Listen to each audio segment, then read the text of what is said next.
Naku, duda ang mga netizens dito sa tinura na ito ni Bongo. Ang sinasabi niya kasi, trabaho daw muna, hindi daw siya bothered. Ay bakit hindi mo sabihan yan kay Bato na wag din siyang mabother, na wag siyang mag-alala at wag siyang magtago, magtrabaho din siya. Kasi kaduda-duda na nagtatrabaho ka dyan, baka naandyan ka lang daw para maligtas. Kasi pag naandyan ka, ongoing ang session, siguradong hindi ka maaaresto. Hindi yan papayagan ng Senado.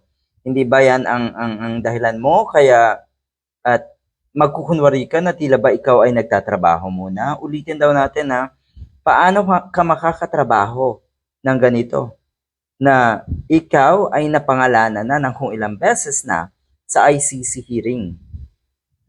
Ang sinasabi kasi, nung matag nga itong si Bongo bilang co-perpetrator, ang sinasabi niya, hihintayin daw muna niyang matapos ang confirmation of charges hearing at doon na daw siya magbibigay ng pahayag. Pero I doubt kasi nga pag tinatanong siya ngayon ng media, oh ayan, medyo natataranta. Medyo aligaga at mukhang nagmamadaling pumasok sa session hall ng Senado para ligtas siya.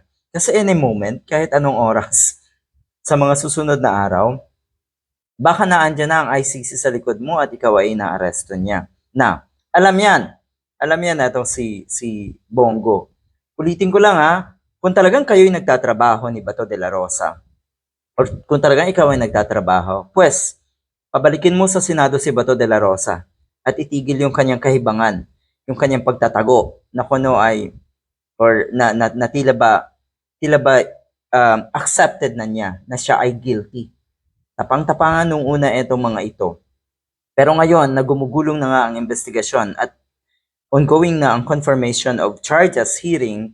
Nako, siguradong kayo ang pinakaaligaga, kayo ang pinaka natataranta ngayon at kinakabahan. Yung takot nyo, hindi na rin maipaliwanag.